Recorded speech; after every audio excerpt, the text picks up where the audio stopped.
Hi, everybody. I'm so glad you're here. I'm going to be talking about art history from a queer perspective, but I just want to say that last night we had a wonderful presentation of this at our community center at Bradbury-Sullivan Center in Allentown. And there were actually 47 people there in the center, all masked up, and there were about 20 people online on the Zoom. And I forgot to record the event. I forgot to press the record button. It was all set up and I forgot to press it. And the co-host forgot to do it as well. It was totally my fault. And so I'm recording it now. And it's too bad because there were lots of people laughing in last night's presentation. And now I kind of need a laugh track for that, but I don't have one. So we're going to have to go with the way it is. One of the things I said last night was how we're deeply missing our wonderful friends, these folks on this list who have died in the last 2 years since the onset of COVID, and we really miss these people. They were such significant members of the community, including, in particular, John Lamb. With regard to this presentation, John Lamb, who came to every one of the presentations, and Stan Schrager, who came to every one of the presentations. And all these other people who were major activists in the community, we miss them very much. Belinnie and Buddy, her dog, and Dixie White, who's a wonderful activist in the community for many years, for both the women's community and the LGBT community. Jim Montone and John Ellis, who were major proponents of the passage of Bethlehem's anti-discrimination ordinance, and their long, wonderful relationship of 55 years. Jeff Fowler, who served on the board of Pennsylvania Diversity Network, which was the organization that became Bradbury-Sullivan Center, and Mark Bodkin, who worked with us at BSC for the Pride Festival and had worked on the Pride Festival since the very beginning, and Carl Mancino, who was such an extraordinarily important person at FACT, Lehigh Valley. We miss them all. I said these things about COVID safety. Everybody was wearing their mask. We were also having wonderful food, so we had to be careful about not walking around while we were maskless. We observed social distancing. We did all those things that we wanted to do. I do want to say that the Greek letter Omicron is pronounced Omicron or Omicron. And it says, the WHO says the best way to avoid being seriously ill from it or from COVID-19 is to be vaccinated. And here are some really important facts. All Pennsylvania's age 5 or older are eligible to receive the COVID vaccine. In Pennsylvania, all adults in Pennsylvania are now eligible to schedule for a COVID-19 booster vaccine. See our website for additional information about COVID with regard to the LGBT community, and find out how you can get a COVID vaccine or a booster or a flu vaccine. Vaccines are mandated for all of our staff at the Bradbury-Sullivan Center. And it seems to me, and I think it's been confirmed by other staff members, that everybody who was eligible for it has had a booster shot as well. BSC has vaccinated more than 500 people for COVID-19 are at our center, and hundreds of people with flu vaccine here, and also in programs that we set up at area libraries. The Bradbury-Sullivan Center set up at area libraries. As of way back in June 2021, 92% of the LGBTQ people are vaccinated in Pennsylvania and across the U.S. 92%. The percent is even higher now because that was way back in June. It's not our first epidemic. We believe in science. That's what the LGBT community says. And in fact, 92% of LGBT people, based on extensive surveys, are supportive of vaccines. Here I am. I'm Liz Bradbury. I'm the director of the Training Institute of the Bradbury-Sullivan LGBT Community Center in Allentown. I train on LGBTQ equity and awareness. I do that all of the time. I just did a training a little bit earlier this morning. But I also talk about LGBTQ plus history, and that's what I'm talking about right now. So here's a bunch of reminders. I always remind everybody in the classroom, and I want to thank Trish because she made wonderful food for our event. And everybody clapped when I said that last night. We love people to give us a small donation if they come to this event, or if you watch it online, you can contact us through our website to give us a donation. We had a wonderful art show in the space, and we wanted people to look at the art show. And we had prizes if you got the questions right. So I dim the lights and start the presentation. Art history from a queer perspective, ancient Greek and Roman myths, gods, and art that features them. And I just want to say this content warning that there are things in this training that are pretty grim. Think Game of Thrones. When you're talking about ancient myths and stories of the Greek and Roman gods, there's a lot of violence and incest and rape and murder and ancient religious rituals, and there can be grim. So be aware of that and be prepared that that stuff is going to be in this training. Let's talk a little bit about when this all happened. When we talk about the Greek and Roman periods, ancient Greek, ancient Rome, when we talk about the ancient Greece, that's the green thing, classical Greece, archaic Greece, Hellenic Greece. Those are the different periods of Greek culture, and they all happened before the birth of Christ, before 0, when we talk about years. And so we call that the before the Common Era. We used to say BC, now we say BCE.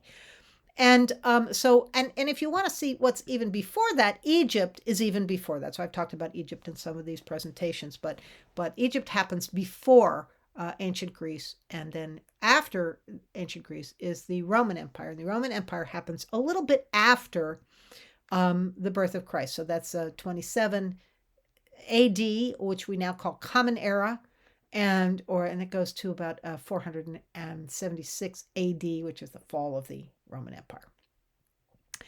And we also have, we also want to point out that this is where we are. That's where we are in 2021, almost 2022.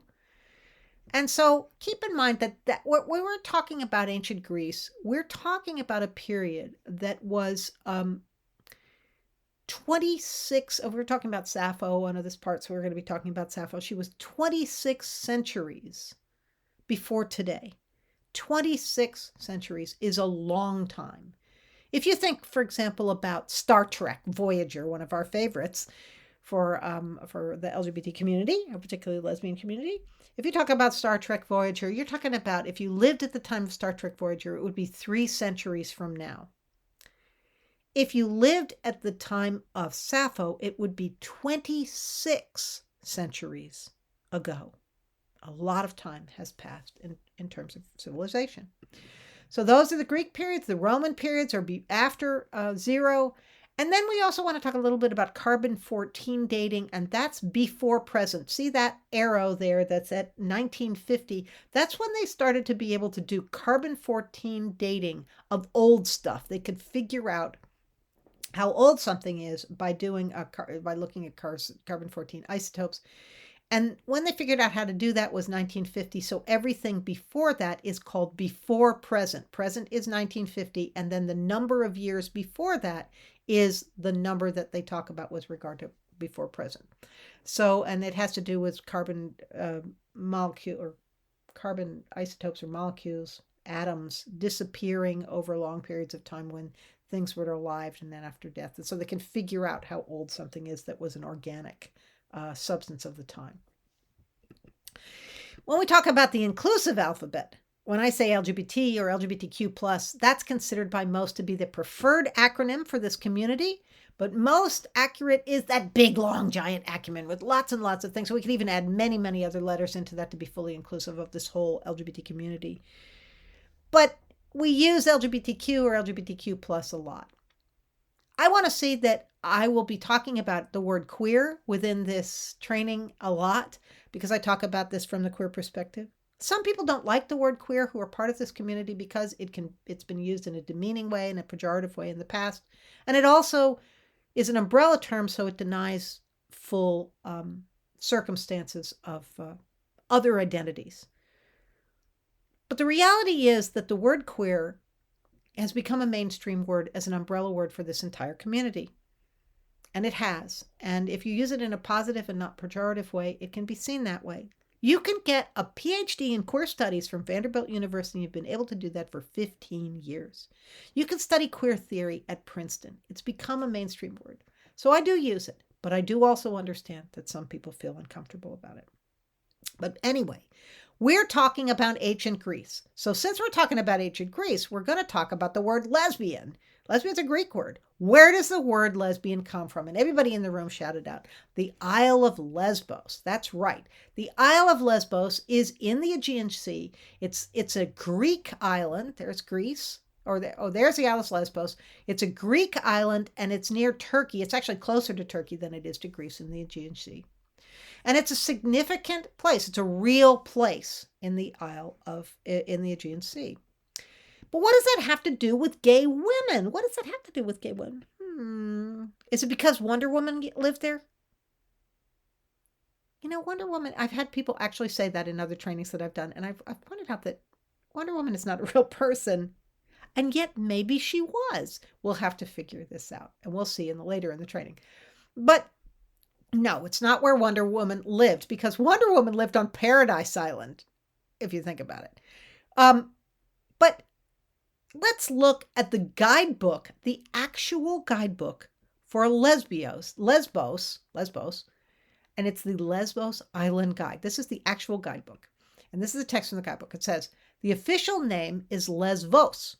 The Greek spelling is, and there is the Greek spelling, and the letter there, which is the equivalent to the letter B, is beta, and it's pronounced V. But in English, the V is also pronounced B. So it's often written Lesbos, and that's for English-speaking people. So they write it Lesbos. And here is a picture of the beautiful, beautiful island of Lesbos. So I think we should have a field trip, and we should all go there because it looks lovely, doesn't it? Let's go there now. It's sort of cold here and rainy, so it would be wonderful to be able to go. The island name is often confused with the international term for gay women. And that's what it says in the guidebook. So it's got to be true because it's in the guidebook. But it also says in the guidebook it's actually to do with the ancient lady poet called Sappho, whose poems expressed a strong desire for other women. It has to be true because it's from the guidebook. So Sappho lived on Lesbos. Let's hear about this. Show today. To hear my take on the big lesbian story of the day. I recognize that this is one of my jobs in life. To cover these stories for you. About embarrassing words and concepts involving the word lesbian. I'm happy to oblige. Okay, you ready for the story? The island of Lesbos is not just an idyllic place in your mind. It's an actual Greek island in the Aegean Sea. It's the island of Lesbos. But if you are a resident of the Isle of Lesbos, then technically you are a lesbian.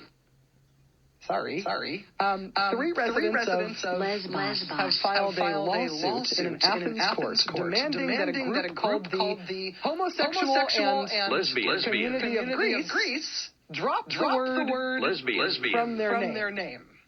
Because the residents of Lesbos say, even though gay ladies are lovely and Sappho was a right-on woman and all that, technically they say being from the island of Lesbos is what makes a person lesbian, not just being a girl who likes to do it with girls.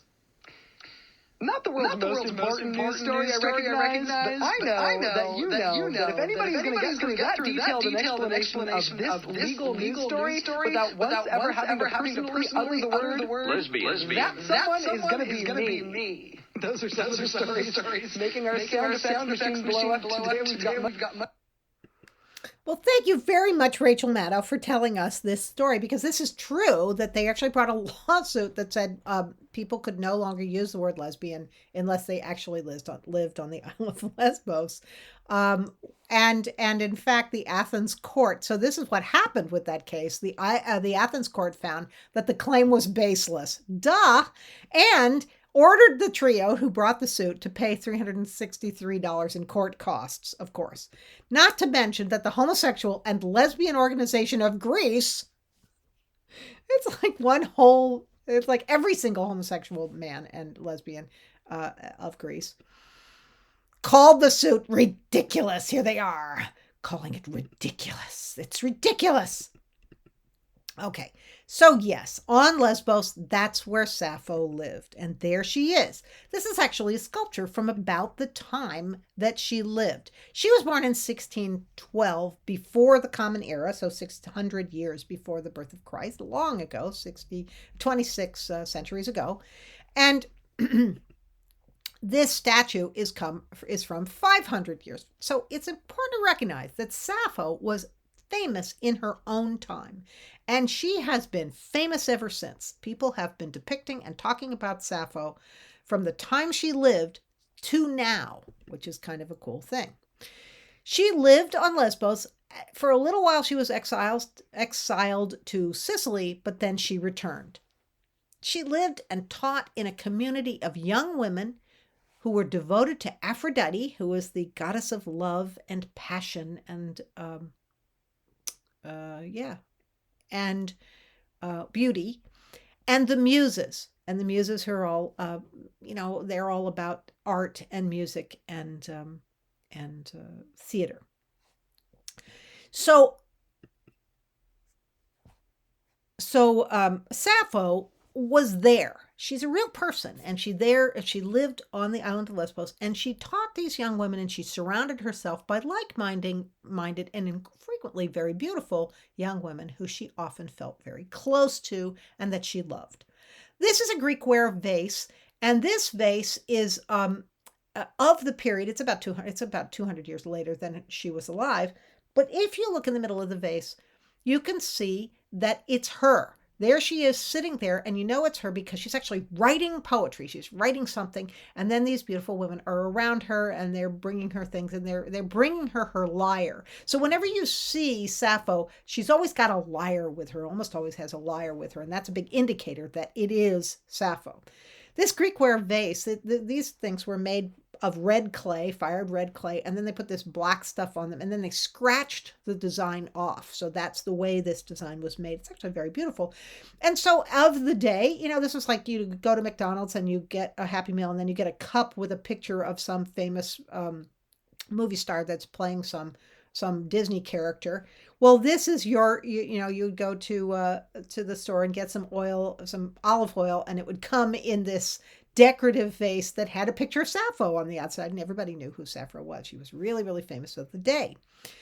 And as I said, this is about 400 BC. So Sappho is the mother of modern lyric poetry, and everyone says that. Plato, all of the writers that came after her, all acknowledged that she was the mother of modern lyric poetry. Before Sappho, poetry was written in a very stiff, rudimentary, boring way in a lot of ways.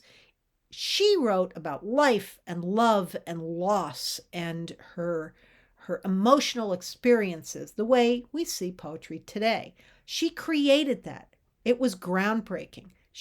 Nobody else had ever written that way before, and that's why she's the mother of modern lyric poetry. Here she is.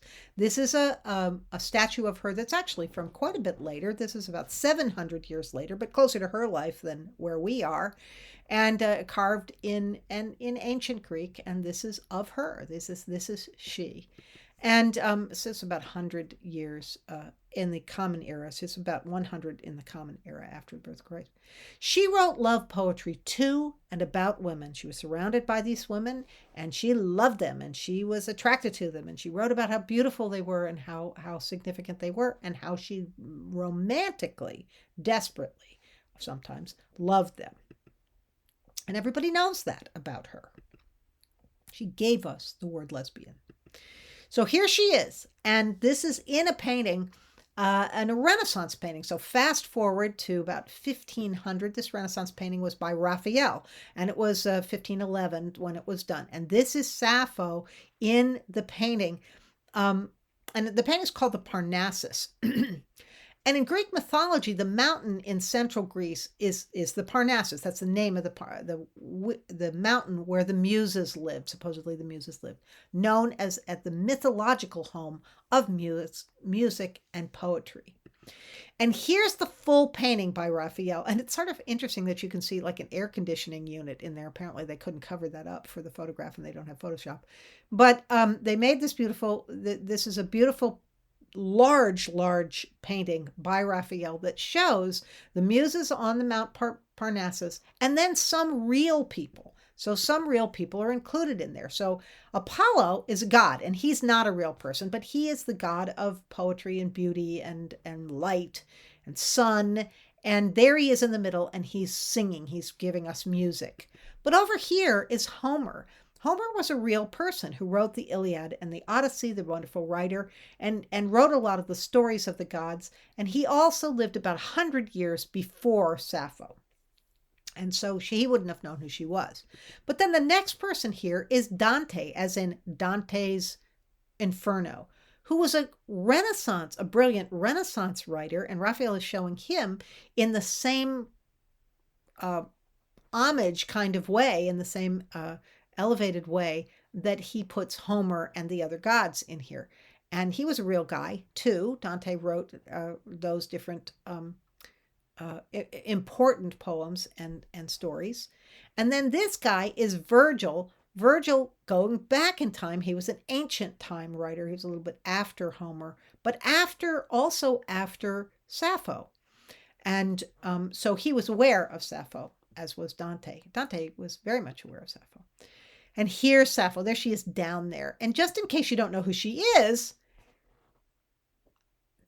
she's got her name right there. And so it's pretty interesting to see that. Why would somebody put that? Because they knew who everybody else was. Well, oddly, Raphael decided to paint Sappho with blonde hair. Sappho is never seen with blonde hair. So I think one of his contemporaries said, "So who's this? Who's this?" And he says, "Oh, it's a Sappho." And they said, "Well, it doesn't look like Sappho. She's got blonde hair." "Well, I don't know. What am I going to do?" "Well, I'll just write her name on this little piece of paper, and then everybody will know it's Sappho." So we know it's Sappho for sure. And if you don't know who it is, I'll just hang this sign up over her head. So here she is. Here she's in the Parnassus. But these are some other paintings of her that are significant with regard to her dark hair. This is a pre-Raphaelite painting that is by August Mengen. And in pre-Raphaelites, it's interesting that they talk about being pre-Raphaelite. They're talking about Raphael, who did the Parnassus, but they're talking about revering the kind of art that came before Raphael when he started to do a lot of religious painting. And they painted people as the gods. They were pre-Raphaelites who were actually living in around the 1800s. One of them was Dante Gabriel Rossetti. And Rossetti was a very famous pre-Raphaelite, one of the leaders of that movement. And this painting by Mengen shows Sappho in that sort of pre-Raphaelite, brooding, gothy way. And we know it's her because she has this raven hair, this beautiful raven hair. And she's also holding in her left hand, it's her right hand. She's also holding on the left a lyre, and that means it's Sappho. And here's one of her poems. Remember, these are accessible things. This is new. "I have not heard one word from her. Frankly, I wish I were dead. When she left, she wept a great deal. She said to me, 'This parting must be endured, Sappho.' I go unwillingly. I said, 'Go and be happy. But remember, you know well, whom you leave shackled by love.'" This is kind of one of those lesbian things where you make the person feel guilty. And she goes on to say, "If you forget me," again, guilt, "think of our gifts to Aphrodite and all the loveliness that we shared." Really accessible, really personal, deep love poem. No question. And a love poem about loving women. So here's a painting by Simeon Solomon. And this is of Sappho and Erinna. Now, again, Sappho is always the dark-haired person. And over there on the right, you can see her lyre. So we know that that's Sappho. Let's see if we have yeah, there's her lyre there. And Simeon Solomon painted this also at about the time of the pre-Raphaelites in 1865. But it absolutely is Sappho. And Erinna was also a poet of the period of Sappho. She came later. She was an ancient poet. She was about 100 years later, probably. But people often paint her as though they were lovers. And clearly, these two women are depicted as though they were lovers. If you weren't sure about that, there's a picture of lovebirds kissing up over their heads. This is about two women who are romantically, sexually in love, lustfully in love.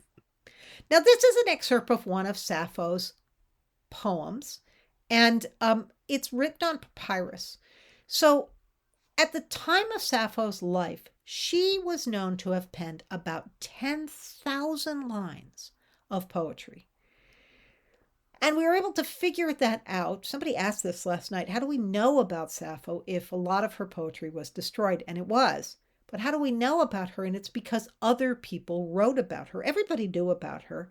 And so historians of the day, like Plato and Socrates and guys like that, wrote about her contribution of poetry to the world. The world was awash with her poetry. It was everywhere. People were quoting it. People were copying it. And these pieces, and she wrote it herself, these pieces are actually written in her beautiful, really identifiable handwriting. But you can see that because it was written on papyrus, a lot of it was lost because papyrus doesn't last. It's an organic substance that disappears and wears away over the years. But there still are pieces of papyrus, many pieces of papyrus that show many of the fragments of her poetry. And over many centuries, a lot of this poetry was lost. And one of the reasons it was lost, and I just want to show again, these women are in love. More than they're going to have a fun time. That's the deal. Now, this is another depiction by a pre-Raphaelite. This is actually by Rossetti of Sappho holding the lyre with the dark hair and Erinna. And obviously, although the pre-Raphaelites, particularly Rossetti, always had all of the faces always look like this. They're sort of gender-neutral faces. They're sort of gender broad. And they also have this disdainful look on them a lot of times, or they're just really not into it. It's like they're bored there. Or maybe they're waiting for the party to be over so they can go home and have a good time. Now, talking again about the loss of Sappho's poetry, there was a 9-volume edition created of Sappho's poetry that came from the 3rd century BCE. That's before the Common Era, so before the birth of Christ. And it was actually created 300 years after Sappho lived. But it was criticized and then ultimately destroyed by the church, meaning the Christian church, after the 4th century AD, after the 4th century in the Common Era, because it was lesbian, because it was about women loving women, and that didn't fit into the Christian religion.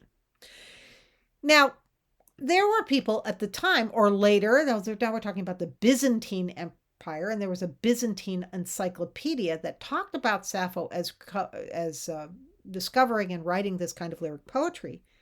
But the Byzantine encyclopedia wanted to imply that she wasn't a lesbian. In a way.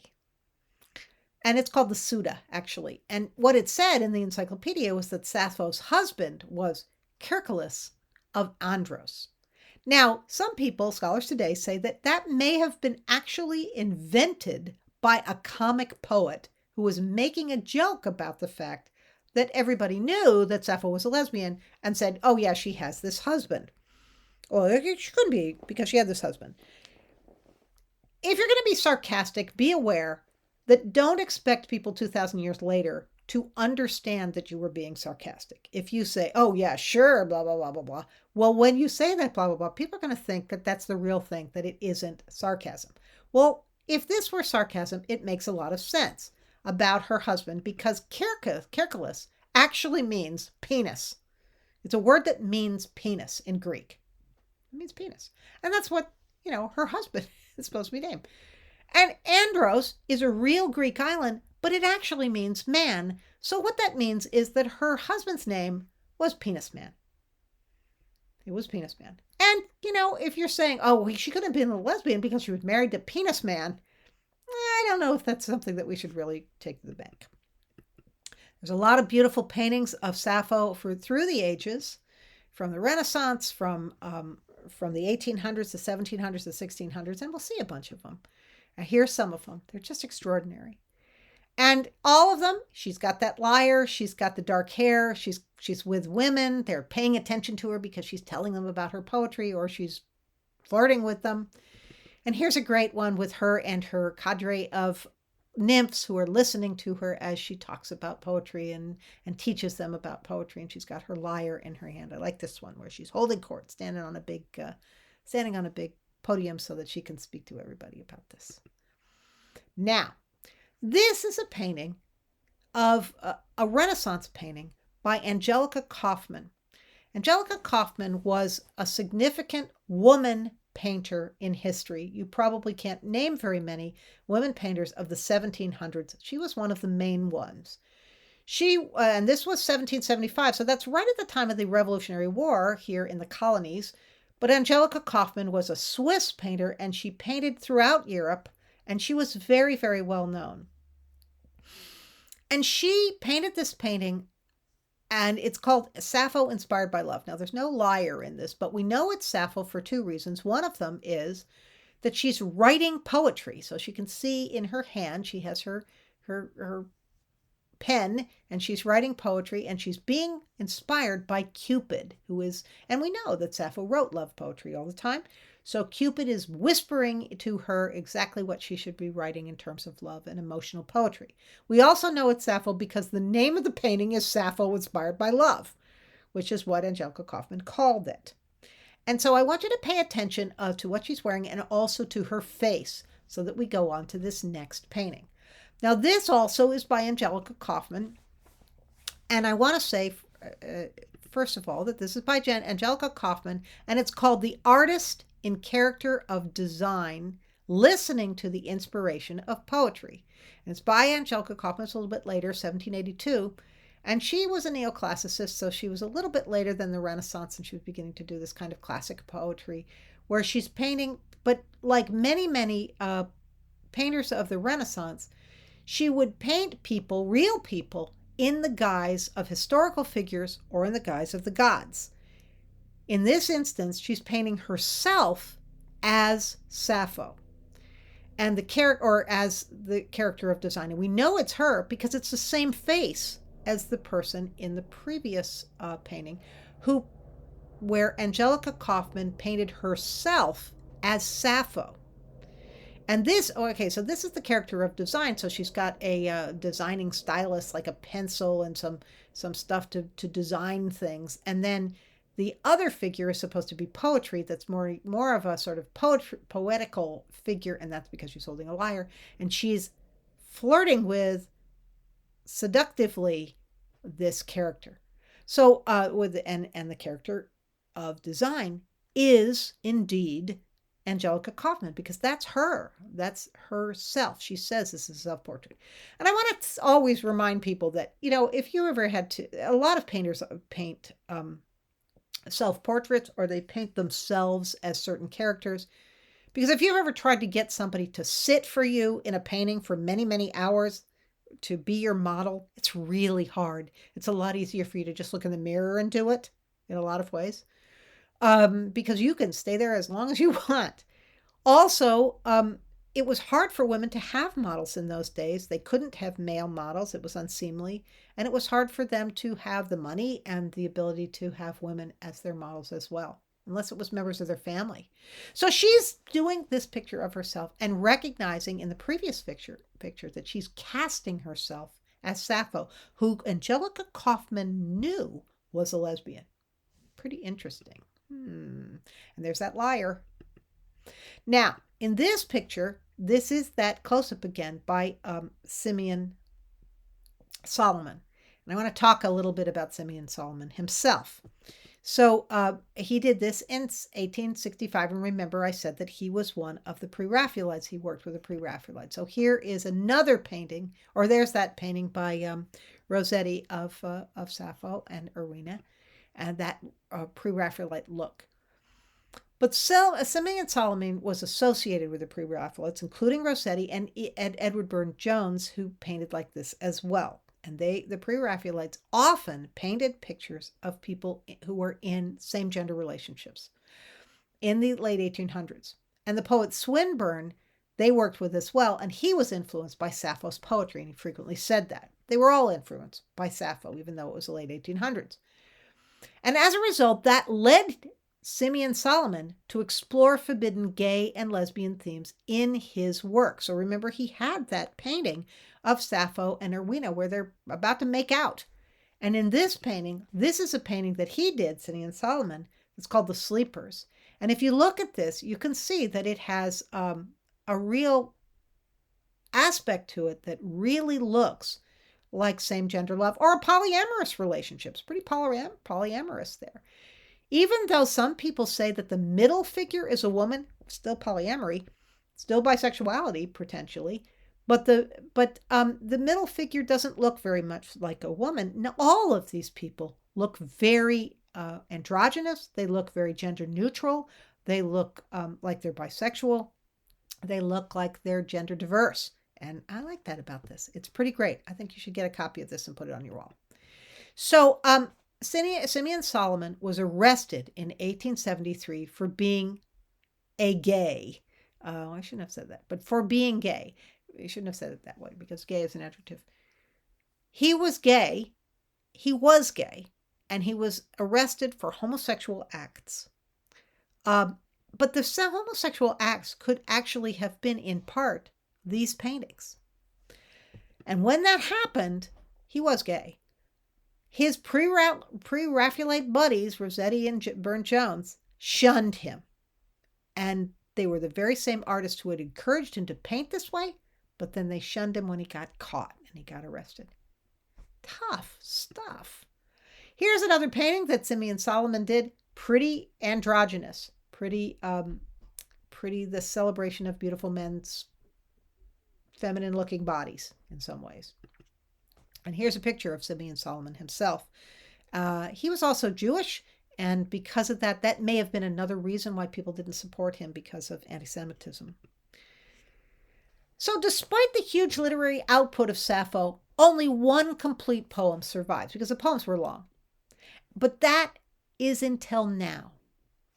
So besides the fragments of poetry, many fragments of poetry that we have of Sappho, there have been newly found poems that have been preserved on papyrus. And there's a couple of newly found poems just recently. And they were preserved on a papyrus and it's the best preserved ever. There's not a whole lot of holes in that. And the provenance is disputed. So when they say that they found this poem, where do they mean they found it? Did they find it in the ground? No, because papyrus wouldn't last. Where did they find it? And somebody said last night really brilliantly, they found it at the library, and that's exactly right. Because in history, throughout history, people who have been archaeologists that have collected information about Greek and Roman art and Greek and Roman times have gotten huge piles and piles of stuff and then just stuck it in the way in libraries and various different museums. Now, there's a problem with that, because pacts have been signed between nations that when significant artifacts were taken out of a nation and brought to another country, they're supposed to give them back. And England was particularly bad about this. Britain was particularly bad about taking things like the Rosetta Stone, or taking things like the Elgin Marble, or taking a whole bunch of papyrus.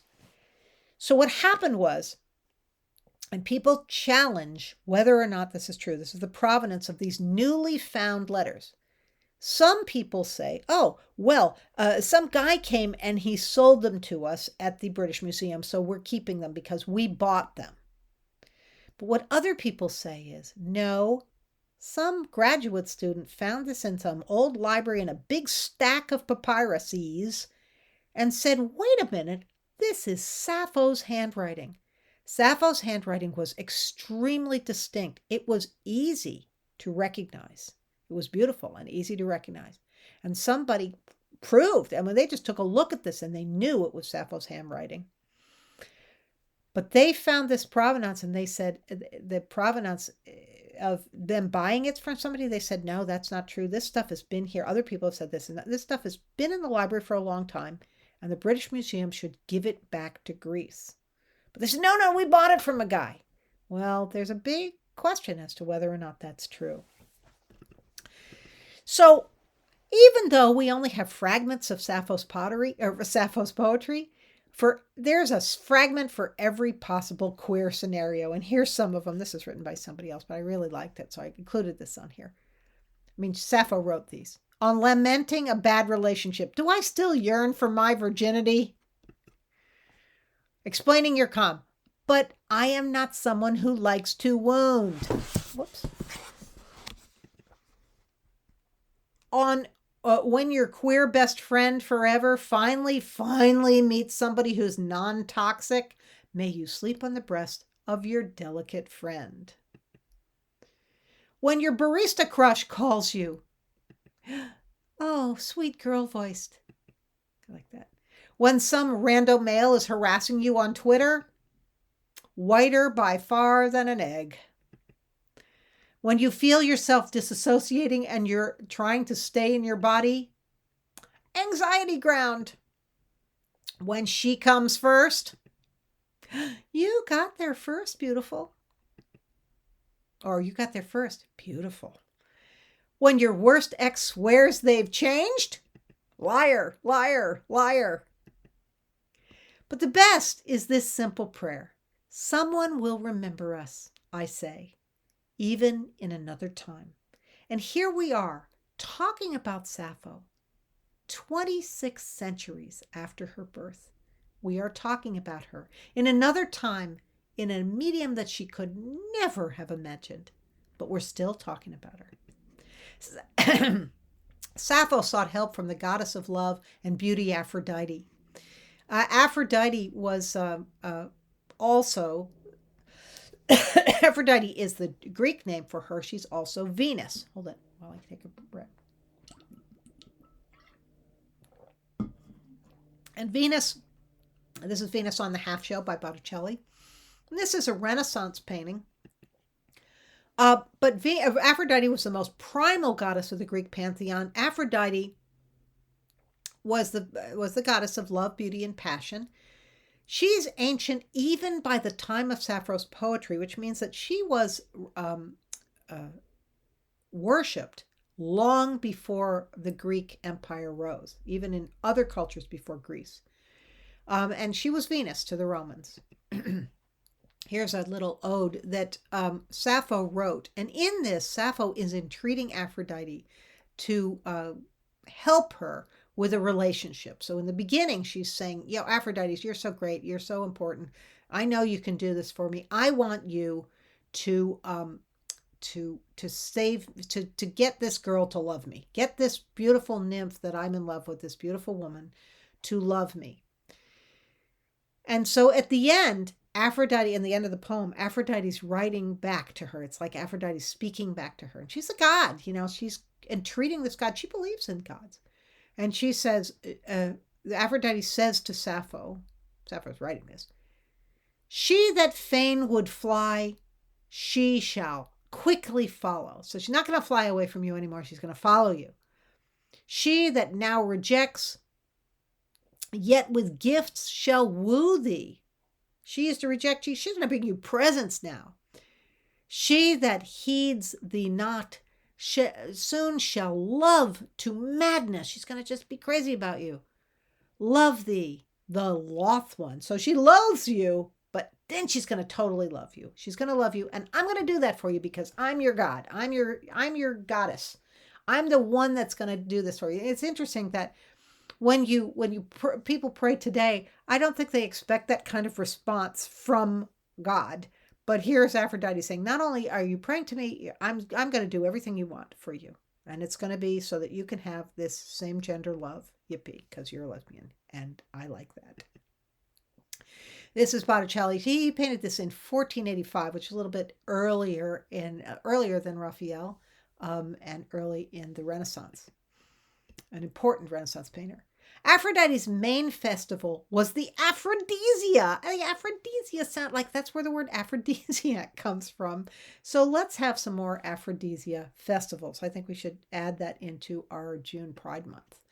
Aphrodite Urania. So there's two Aphrodites. Aphrodite Urania, that is the inspiration of that person, represents the inspiration of gay male desire, especially between older men and younger men. And so here's an example of Aphrodite Urania. That's one depiction of one of the Aphrodites. And then Aphrodite Pandemos is the Aphrodite who is common to all the people. That's what Pandemos means. Pan means all, pansexual, right? Pandemic, which means all people, by the way. Common to all people, Aphrodite Pandemos was the inspiration of heterosexual desire and promiscuity, which is apparently the same thing, which considered the lesser, that's considered the lesser of the two loves. In other words, the moral and more important and significant love is the male desire between a gay man, an older man, and a younger man. And the everyday stuff that we just have to put up with is the heterosexual desire and promiscuity. So those are the difference. And this is a picture of Pandemos, Aphrodite Pandemos. Whenever we see her, she's always sitting on a goat. And there's a lot of goat pictures. And that's because if you wanted to entreat Aphrodite, you should sacrifice a goat to her. So if you have a lot of money, you can afford a lot of goats and you can get more of what you want than a poor person, which always seems to be the case, doesn't it? Over here we see again that was a painting that was done in 1854. The other sculpture was from the 1700s. This is a painting that was by John Singer Sargent, which is in the 20th century. Sargent was actually oh no, wait a minute, it isn't. It's by Griffith Carey Curl. I can't read that very well. 1876. So this is closer to the pre-Raphaelite period. And when you see Aphrodite Erinna, she's often sort of patriotic and she's not so pretty and not so shapely. She's more tough and strong. And I think, again, it's a more substantial love that they're talking about with regard to the love between men and younger men, older men and younger men, interestingly. Here's a Pandemos picture. Again, she's riding on a goat. And if you want to get her to do something for you, you have to you have to sacrifice goats. The goats are what it's about in Greece. So that's where yogurt comes from. So if you want to get Pandemos to do something for you, you got to give her a goat. Okay, here's Hermes. Hermes is a big buff guy, one of the gods, a significant god. He's also known as Mercury in Roman parlance. And the original of this was from the 5th century. This is probably a Roman copy of Hermes, but that's the way it would have looked in the 5th century. So that's pretty close to Sappho's life. Hermes was a messenger of the gods, and multiple myths indicate that he had a lot of male lovers. Hermes got around, and he was fleet of foot because he was Mercury. So here's one of his guys. This is Hermes. And Hermes is over there on the right, and this is Perseus.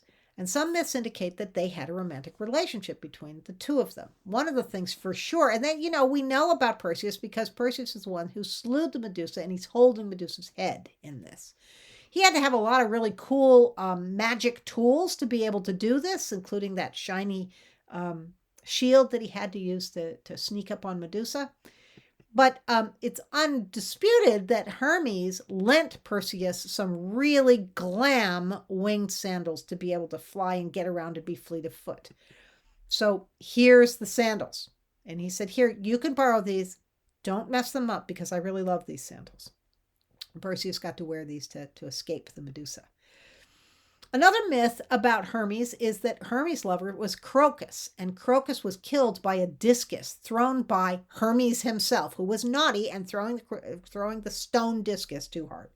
And when he hit Crocus, 3 drops of blood fell into the ground, and Hermes caused that, because he was a god, to grow the flower, the crocus flower. So that's where the crocus flower comes from. Here's a picture of Hermes.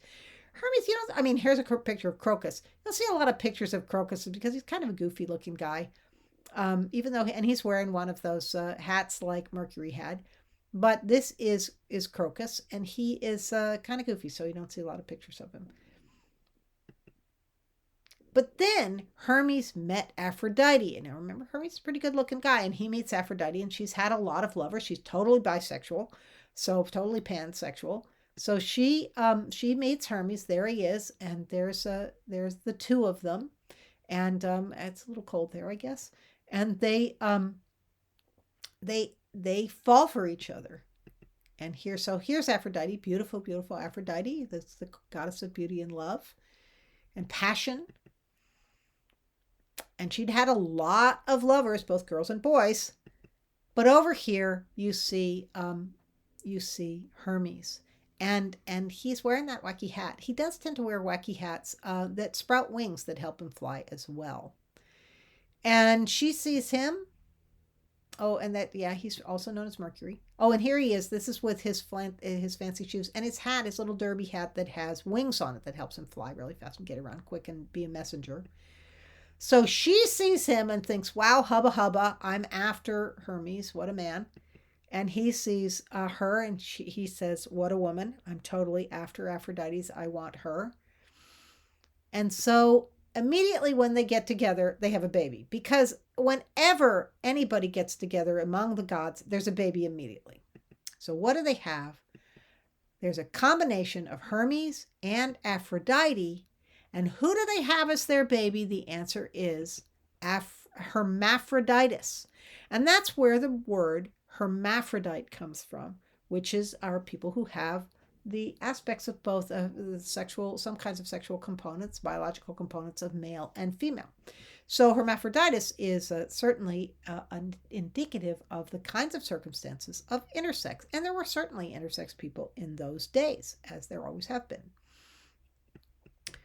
So Hermaphroditus is the two-sex child of Aphrodite and Hermes, Venus and Mercury, and is a symbol of androgyny, gender neutrality, gender diversity, and intersex, and was portrayed as a feminine figure, usually, with male genitals. So you always see, when you see Hermaphroditus, it's always a feminine figure with male genitals, and this is what we mean by that. You can see the figure is feminine with male genitals. So it's a gender-neutral figure. There's more than one. There's a gender-neutral figure. This is a circumstance of somebody who's got both this feminine body and male genitalia. There it is again. Hermaphroditus. Now, the definition and appropriate terms of intersex, people who possess both male and female biological attributes to a varying degree, and this can include sexual organs, DNA, chromosomes, hormones, or a combination. We used to use the word, it's always biological, it's always a biological circumstance. We used to, and I want to point out that because gender is self-perceived, physical intersex attributes don't determine a person's gender, because a gender is what you know yourself to be and it's in your brain. So if Hermaphroditus said, I identify as male, that's because that's their gender identity. If Hermaphroditus said, I identify as female, that would be their gender identity. But in the circumstance of their body, there's an androgynous and gender-neutral kind of aspect. We used to say that was hermaphrodite. We use the word intersex now. Hermaphrodite's an old-fashioned, outdated word. You use the word today, intersex, instead. Now, a variation on this myth features Salmacis. So Salmacis is the woman in this picture, and she lusts after and stalks Hermaphroditus. And in this, Hermaphroditus is a man. But she is so lusting after him that every time she sees him, she actually has seen him swimming in this lake. He's taking a bath in the lake, and she just jumps him in a totally inappropriate sexual assault kind of way. But she's after him, so she wants him, and she's hugging him, and she's desperate to be around him, and he's not into it. He's thinking she's too clingy. He's pushing her away. He's not wanting to do it. But what she does is, because she loves him so much and she's so after him, she asks the gods to make them one. Not the best thing to do when your partner is saying you're being too clinging is to have somebody make you into that person and make you one. This is a fresco from the early 1600s. And here's a painting from the Renaissance. Same story. Salmacis is after Hermaphroditus. Hermaphroditus. And you can see Hermaphroditus is not into this at all. And is fighting it, for sure. By the way, there's a lot of butt pictures that we're going to be seeing. I don't know what it is about the Renaissance, but when they're showing these pictures, they tend to have a lot of front and center pictures of people's butts. This painting was painted in the 1700s, and because, it's okay to show naked people as long as they're gods, and that's what this is about.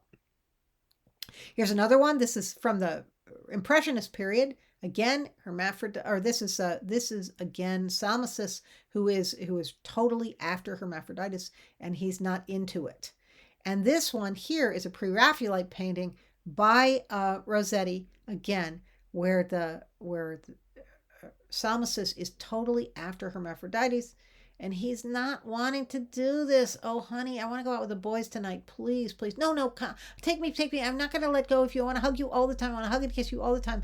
Please, gods, make me into a person that is this combination. I want to be this person.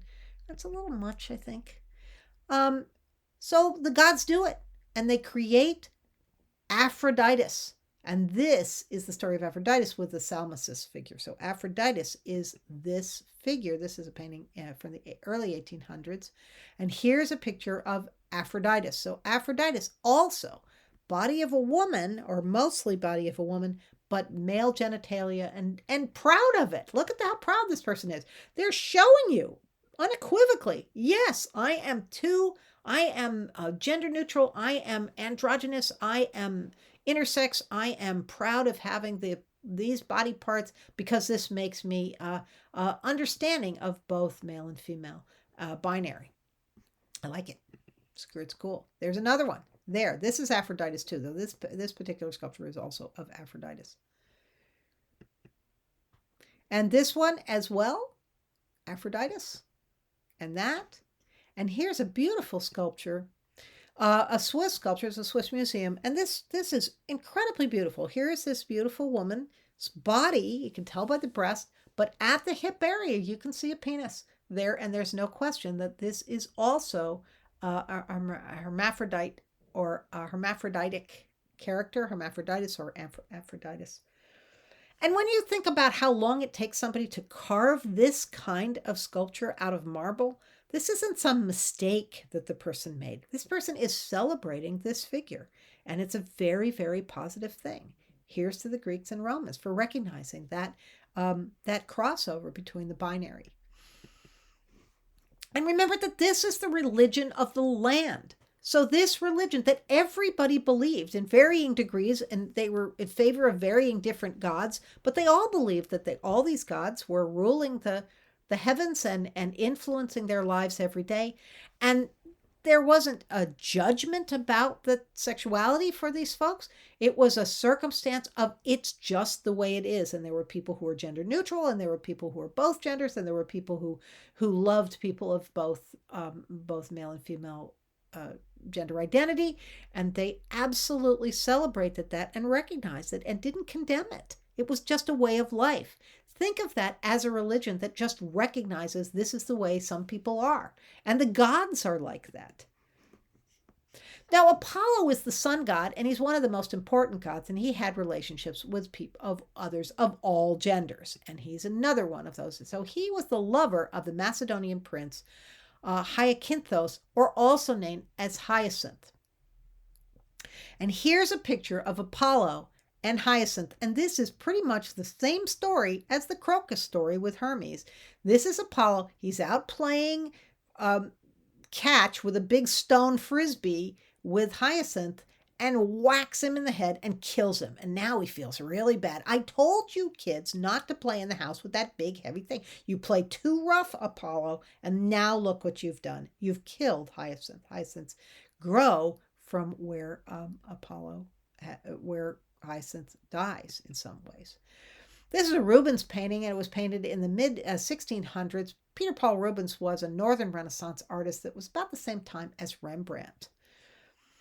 Here's another one. This is Apollo lamenting his naughtiness by throwing the discus too hard and killing Hyacinth. Not a good thing to do with your friend. Don't play so rough. And you can tell it's Hyacinth because there's hyacinths growing there just behind Hyacinth's body. And Apollo is devastated by the fact that his lover has died because he was too rough with him.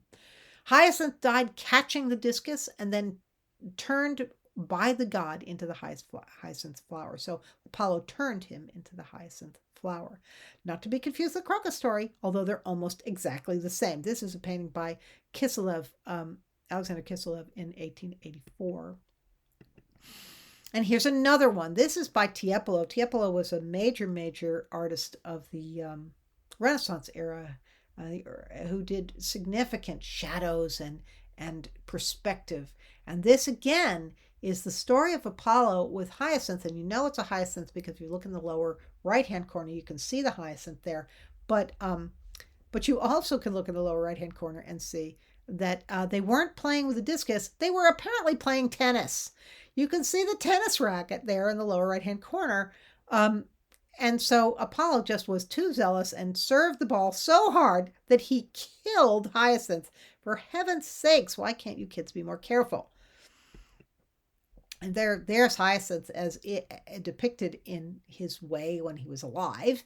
And he clearly is an effeminate man, a fabulous guy, and knows it. There you can see that, no question about it. Now, here's Athena. And Athena was a favored daughter of Zeus. Now, lots of these people are all the children of Zeus, because Zeus is the main guy. And Zeus had relationships with everybody. And so Apollo is actually the son of Zeus as well. But Athena is the favored daughter of Zeus. She's the goddess of war and practical wisdom. She's the common sense goddess. And part of her common sense was that she decided she wanted to be a virgin for the rest of her life.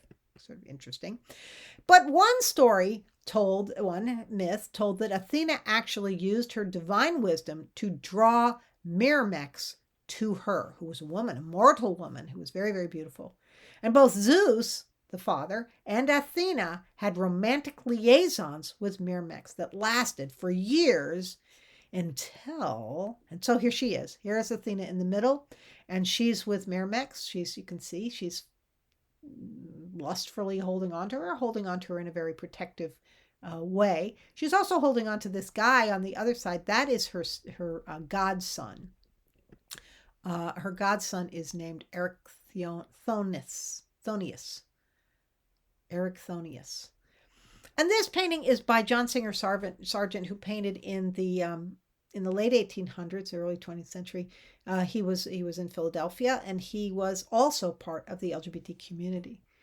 And so he's celebrating this Athena being sort of interested in loving both men and women. And there is Myrmex there.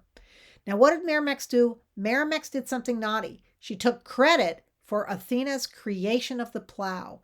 Now, the gods were like humans in that, like, they were like mortals in that they could be very jealous and angry. And so Athena was pissed off. She said to Myrmex, you didn't create the plow. I created the plow. I'm really mad that you would tell everybody that. I'm going to turn you into an ant. She turned her into an ant. Turning somebody into an ant is just about as lowly as you can be. If you think about what ants have to do for a living, it's not a great life. And so she did that. It was too bad. Some myths suggest that Athena was totally asexual because she popped out of Zeus's head and not a woman's body. And because she didn't come out of a woman's body, she didn't have the woman's passion. So she wanted to be a virgin for the rest of her life. Two sides of the story. Remember, all of this stuff, the religion of the land and religion in general, is made up. So, I mean, people can write their own religion stories, and people have done that through the centuries, even today. Achilles was the warrior hero of the Trojan War. And Achilles the Trojan War was a real war. Achilles' mother was named Thetis, and she tried to make him immortal by dipping him in the river Styx. However, he was left vulnerable at the part of his body which she held him, which was his heel. So you can imagine holding this baby over the river Styx and then dipping him down in there. But because she was holding him, she couldn't let go. So his heel wasn't covered with the armor that came from the river Styx. Otherwise, he was absolutely invulnerable, and he could be a really great warrior. This is a painting of a senator training Achilles, who was going to be a great warrior, how to use the bow. It's really a teaching picture. Now, Homer describes a deep relationship between Achilles and Patroclus. And Patroclus was involved. He was another soldier that Achilles fought with.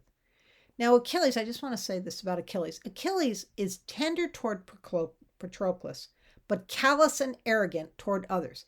What makes some people callous and arrogant when they have no vulnerability at all. They don't feel vulnerability. Well, Achilles didn't, because he had an armor built up to keep him from feeling close to other people. But he did feel close to Patroclus. And when you look at this picture, this is a redware vase, he is bandaging Patroclus's arm and treating him tenderly and caring about him. And that's a big deal for Achilles, because he didn't feel that way about anybody else. And then Patroclus dies. And so there's a lot of paintings of Achilles just desperately sad and so moved because his beloved Patroclus has died. And everybody who's written about this, even ancient Greek writers, would say that this was because they were lovers. And they were depicted as lovers in classical period literature. This painting was done in 1855. There's a close-up. Not only were they, I think we can tell that they're more than friends because, for one thing, they're both naked. And he's a little closer to a dead person than you would get if you were just walking by the coffin. I mean, this is pretty close. He's very, very committed to this character, this person in his life. And in fact, people wrote about that, including Plato and Aeschylus and Aeschines. They all were writers of the period, and they said they were lovers. They described Achilles as a lover. He was a demigod, actually, but as a lover of Patroclus. So there's another one of Achilles and Patroclus, and there he is, just angst-ridden. Now, Gavin Hamilton painted this painting in the mid-1700s. And apparently, I tried to find out some stuff about Gavin Hamilton, and he didn't paint a lot. He painted a lot of paintings where guys were hugging guys like this, often because they died, but expressing this tender relationship for other guys. So rich barons and earls and stuff would take a whole bunch of money, give it to Gavin Hamilton, and he would make a huge, huge painting. These paintings were enormous. They were the size of walls. They were way bigger than life, and he would paint them for the giant country homes of rich British lords. And they all had episodes of Homer's Iliad because that were based on Alexander Pope's translation of the Iliad. Now, Gavin Hamilton was also an arts and antiques dealer, and that's really what he did more. He did more than just painting. He did a group of these paintings, but he really only did about 10 paintings in his life, and this was one of them. He was also an archaeologist. The interesting thing that I found about Hamilton was that he excavated Hadrian's villa in Tivoli. Tivoli is a place near Rome, and at a time, it was a major place in Rome, and there were a lot of really significant, beautiful Roman statues of the gods there. But when the Christians took over, well, let me say this. He excavated this quicksand area in Tivoli and found, after some weeks in the underground, with lamplight and going down to, slogging through the muddy water, he found these sunken sculptures. So a lot of the pictures of these big giant sculptures that we're seeing, these Roman sculptures, had been sunk in the quicksand area in Tivoli that he figured out was there, and he pulled all these enormous sculptures out of there because Christians after the fall of the Roman Empire wanted to disavow the existence of the gods, so they threw them into this big sinking quicksand area so that they would disappear. But luckily, they got them back, and we got to see them. It's important to note that when somebody does a painting that's that big, there's a lot of sketches and little paintings to plan those paintings out, and this is a sketch of that big giant painting of Achilles that Hamilton made. Now, this is about Cenis and Cenis. Cenis was a character in Roman in Greek mythology. And she was a beautiful woman, but the god Poseidon, who was also known as Neptune by the Romans, brutally raped her. It was a horrible thing, needless to say. And that happens a lot in mythology, unfortunately. So Cenis was angry, and this happens in Roman and Greek and Roman myths. Sometimes they get so angry that the gods do something really, really bad, but then they sort of recognize that they did something bad, so they're going to do something nice for the person. So Poseidon said that he would grant Cenis a wish. And Cenis demanded to be changed into a man so she could not be raped again. And that was apparently her initial motive. And so Poseidon did that, changed Cenis into a man, and then she changed her name to Cenis. And so now she's a male character, and she's a warrior. And in fact,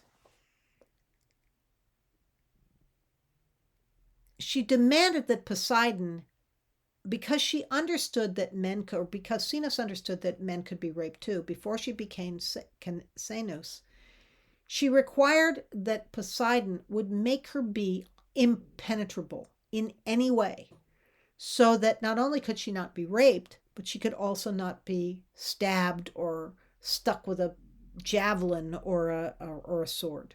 And it made her an incredible, fabulous warrior, made him a warrior.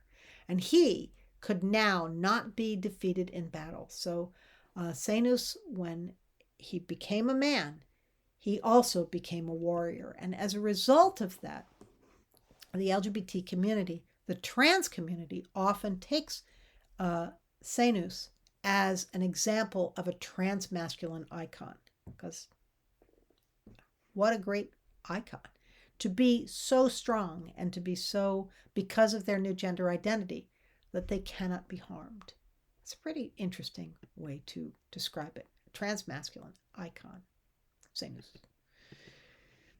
Now Zeus, the famous philanderer who sired countless demigods by every peasant woman and female god, Zeus also lusted after the young mortal Ganymede, who served, and he was a boy, and who served as his cupbearer, he was a teenage boy, on the Mount Olympus. And so here's a picture of Zeus chatting up Ganymede, who was also one of his lovers,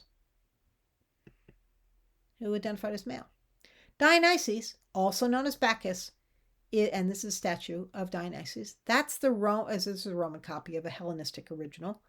Dionysus was a Greek god of wine and revelry and grape harvest, winemaking, wine and wine again, and fertility, ritual madness, which I think is interesting. Ritual madness. I'm not sure what that is. Religious ecstasy, festivity, and theater in ancient Greek religion and myth. Dionysus, aka Bacchus, is the party god. It's all about wine. Often the depictions of Dionysus show him or them as male and female, or both with a male and female body, or a male body that presents as female, or it presents as both. So this is a great gender-bending Greek god. And also a party person. This is a painting by Caravaggio, who also was part of the LGBT community and had relationships with both men and women. Caravaggio did. And this is a painting by a Dutch painter whose last name I can't pronounce, Witwael. And this is an early a Northern Renaissance painting as well. In this, Bacchus is also still got lots of grapes going on, but is a softer, more feminine figure, but also a non-binary figure as well. Now, this painting is by Caravaggio, also the same Caravaggio that painted the other painting.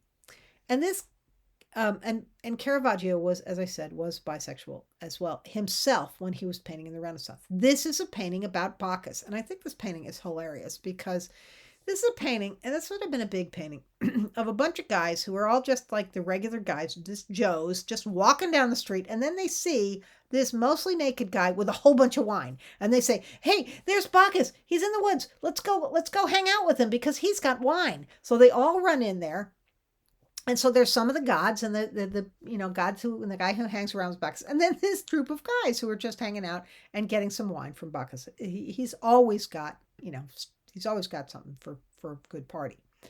So in this, we see this guy right there in the middle, and he's staring at us like he's in a selfie. He's excited that he gets to be in this. He's so happy. And look, Bacchus has wine. He's got a big bowl of wine in his hand. And so he and the guy next to him are both like in a selfie, and they're staring at the person who's taking the photo.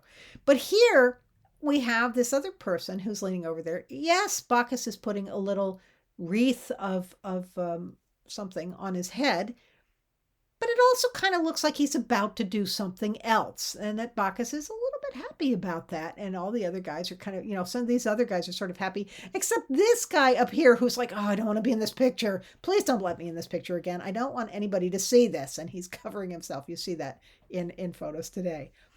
Not me. Caravaggio was, as I said, he was bisexual. He was kind of a wild man. He was shunned in some of his fellow artists who were negative about his bisexuality, but there's no question that he presented himself in that way. And this, finally, of these folks, this is Pan, Randy Pan, the flute boy. This is an engraving of Pan from the early 1700s. But Pan, Randy Pan, the flute boy, he was the god of music, and he's frequently depicted in sculpture chasing both women and men around with his always erect penis. He always has a really big penis. He's always got the biggest penis in the room. And you can see that in this etching from the early 1700s. He was pansexual. He would go with anybody. He would go with everybody. He didn't care. They could be half man, half goat. They could be a woman. They could be a man. He was totally pansexual. I think that we could attribute pansexual, although just pan means all, but I think we could attribute pansexual to Pan. He was a size queen. When you see pictures of Pan, he's always got the biggest penis in the photo, in the painting.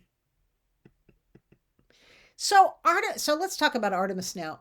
Artemis was the daughter of Zeus, another one of the people who was sired by Zeus. Artemis was the twin of Apollo. So there she is, the twin sister of Apollo. And Artemis was her mother, and Apollo's mother was Leto. So there's Artemis, a great depiction of her. She's really an icon for our community. But there's Zeus, who really is, and that's her father, who's an amazing horn dog. He really, really hits everybody. So Artemis wants this wish from her father, a series of wishes from her father, and she demands this. And he is the head god. He can do anything. He's the strongest one. So she says, as a child, I want, and by the way, her Greek name is Diana. Artemis is actually her Roman name, I believe. But she asks Zeus to grant her 10 wishes. To always remain a virgin. So that can be an asexual aspect of her life, that she always wants to be a virgin. She's not interested in lust. To have many names, but then other people say that the interpretation of her wanting to be a virgin could also be interpreted as that she never wanted to marry a man or never wanted to marry. She also wanted to have many names to set her apart from her brother Apollo. She wanted to have a bow and arrow made by Cyclops. Who doesn't? She wanted to be the light bringer. She wanted to have knee-length tunic so that she could hunt. She wanted to have those serviceable outfits. She probably wanted pocket parity as well. She wanted to have 60 daughters of Okeanos, which is, and to have them all be 9 years of age, to be her choir. 60 little 9-year-old girls. That's a lot to take care of, but she wanted that. She wanted to have 20 nymphs as her handmaidens. Well, yeah, I could see that, surrounding her at all times. She wanted to rule all the mountains. Who doesn't want all the mountains? She wanted to rule any city, not all the cities, but the cities that she liked. And she wanted to have the ability to help women in the pains of childbirth, which means a significant thing, because if you look at Judeo-Christian religion, you don't see people saying, I want to stop the pain of childbirth. You see people saying women have to bear the pain of childbirth. So good for Artemis. Let's have her on the wall next time somebody's having a baby. Callisto was one of the nymphs who lived with Artemis, one of her 20 nymphs. And she loved Artemis. She really loved Artemis. But Artemis, remember, she was committed to virginity, as far as we know, at least in this myth. But in this painting, Artemis is the one who's sitting a little bit higher up, and she casually, accidentally, brushes her foot against Callisto's knee. And Callisto is hot for that. Callisto is so excited by that. She is really excited. This is the moment where she's like, yeah, I really like that. Oh, she's so excited. This was painted by Francois Boucher in 1742. Now, I know that this stuff is all the male gaze. These are all paintings by men. I get it. But we also have to recognize that when you see this stuff, it is also recognizing and confirming that women do have these relationships, that women do leave each other, that men have relationships that are in these other paintings as well. So, these paintings were men, by painting by men, because men had all the advantages to be able to be a painter. And so they are the male gaze. But on the other hand, they're also celebrating the circumstance of LGBT people that existed. And I like to see that. So anyway, even though Artemis is the one who says, virginity is the thing, she finally bids Callisto to come hither. And this painting is Artemis and Callisto. Artemis has the darker hair. She's sitting in the back, and she's doing it with Callisto now. She's ready to go. And we know that they're in love, that they're having love there, a love moment, because Cupid's up there in the tree. And it's happening. It's a big deal for the two of them. Here's another one.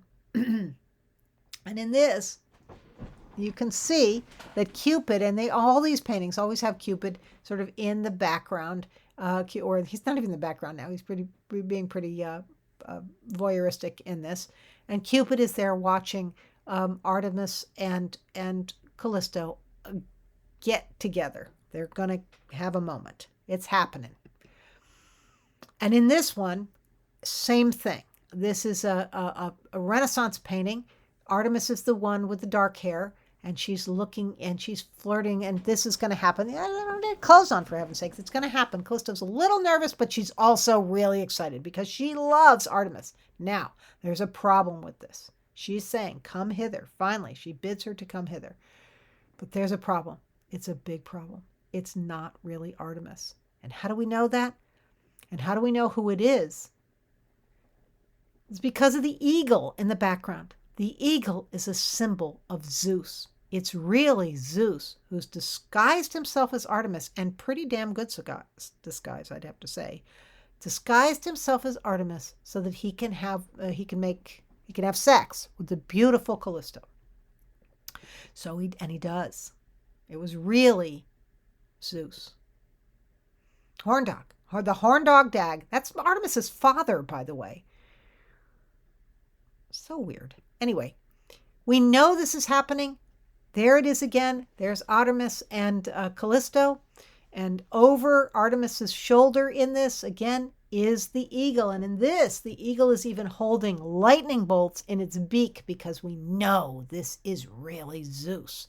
And there's a little cherub over there, the little Cupid looking at them as well, saying, yeah, go for it. And here's another one. And this Cupid's actually holding the eagle back, trying to hold the eagle back, but to no avail. Because when Zeus gets with a woman, whether it's a mortal or whether it's a demigod or a god, there's going to be a kid. And so that's what happens. And now Callisto is pregnant. And Zeus is always fathering these children, as we say. And Artemis is angry. I told you to be a virgin. You're not supposed to have sex with anybody. Now, it's kind of unfair of her, but she's really angry because she takes her celibacy really seriously.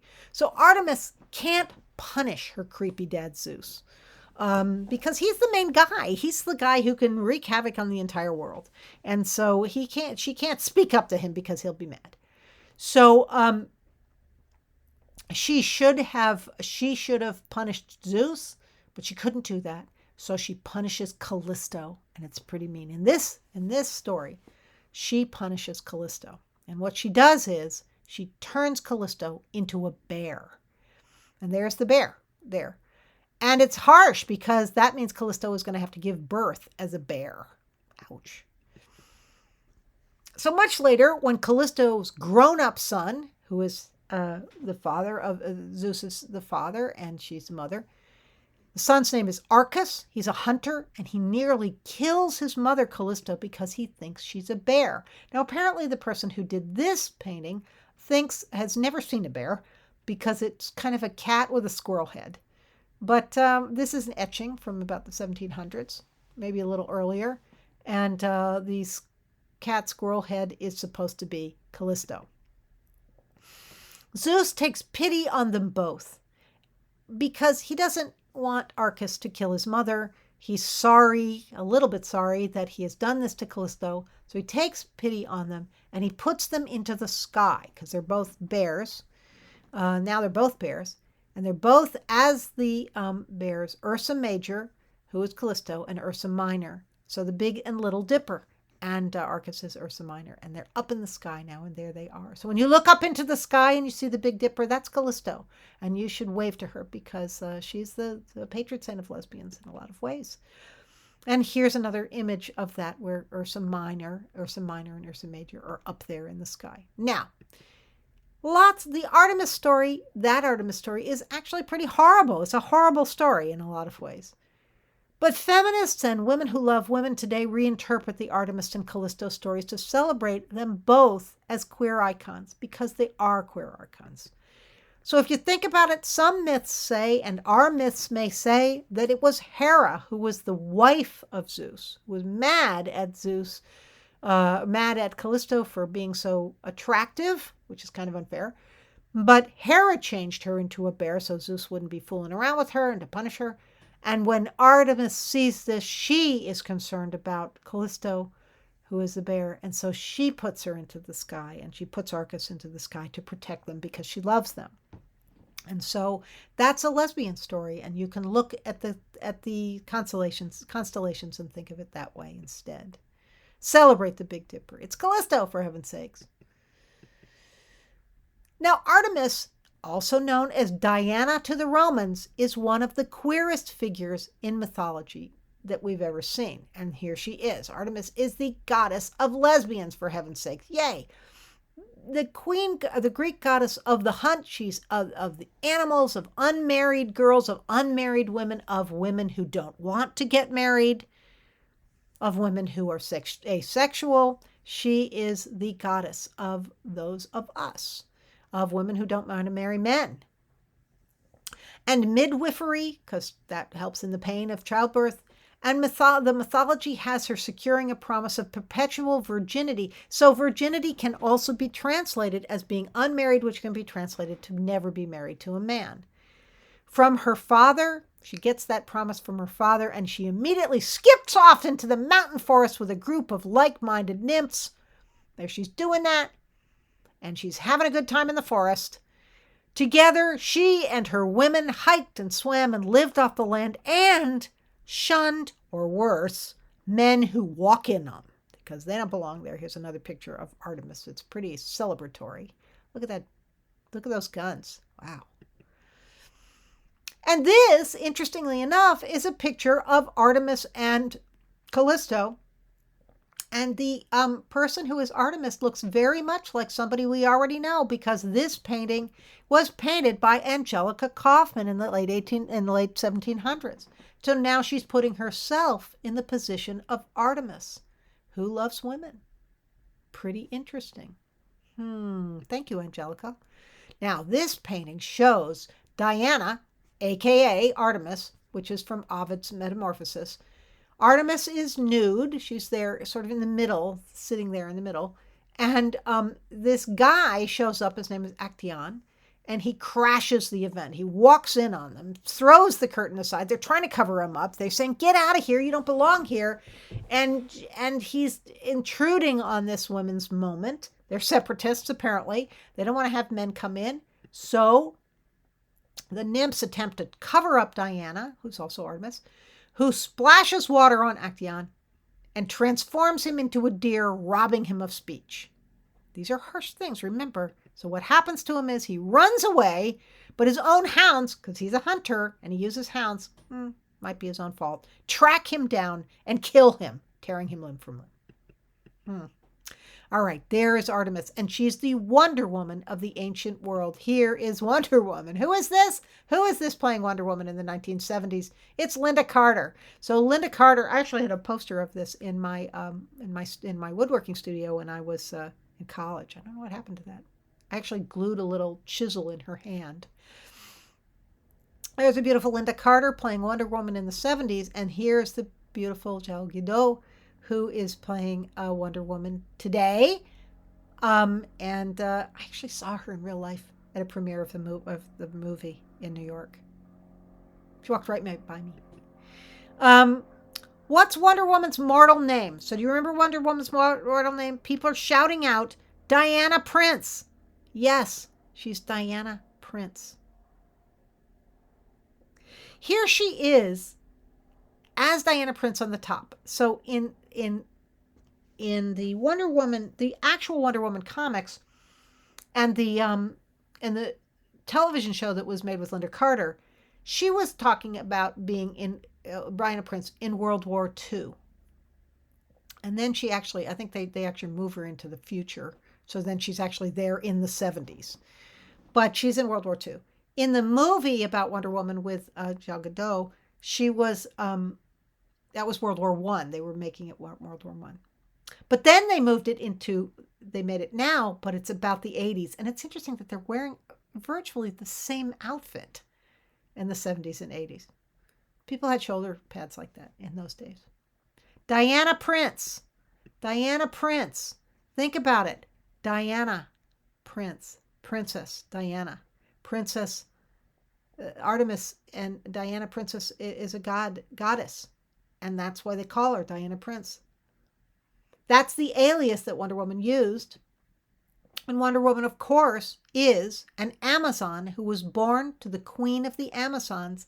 And the queen's name was Hippolyta. But Hippolyta is also Leto, and Leto is Artemis's mother. And of course, she's also the daughter of no other than Horn Dog. Yes, you got it, of Zeus. So Zeus and Leto are the parents of Artemis, and they're the parents of Wonder Woman. Wonder Woman is Artemis, is Diana. She's a goddess. You knew that, didn't you? Okay, let's talk about Hercules. Here's Hercules, big buff, beefy guy. Really beefy guy. He could probably lose a little weight, but he's beefy and he's really, really strong. And one of his jobs, there's Hippolyta again, one of his jobs is, one of the labors of Hercules is that he has to steal her girdle, steal her belt. She has a war belt that she got from Ares, and he has to steal it because she was the best warrior of the Amazons, of all the Amazons, and it will help him to fight. So he's supposed to go steal this belt, the girdle of Hippolyta. And that's the 9th of the 12th labors of Hercules. There he goes. Get the belt. There he is. There's the depictions of Hercules always shows him incredibly muscle bound. Not so much in the Disney thing, but a bit in the Disney thing. But this is the way Hercules looks. Well, Herc was bi. Here's a painting about Herc being bi. I mean, who's going to take him home? He's drunk. He can't decide whether it's the lady, whether it's the woman that he's going to go to sleep with or go back and sleep with, or the satyr, the male satyr.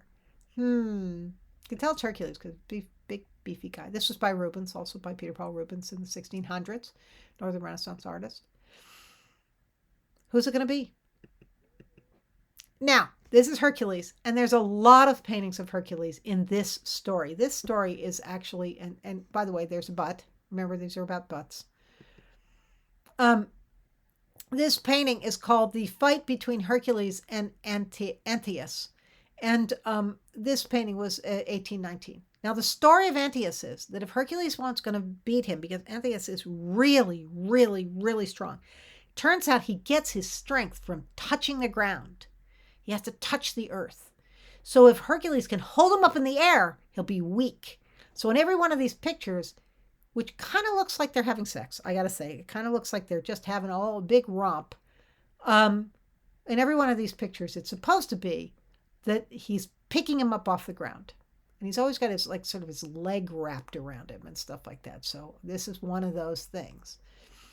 And this is another one. Oh, and there's the butt. We're always going to see the butts, particularly in these pictures. They're really butt shots.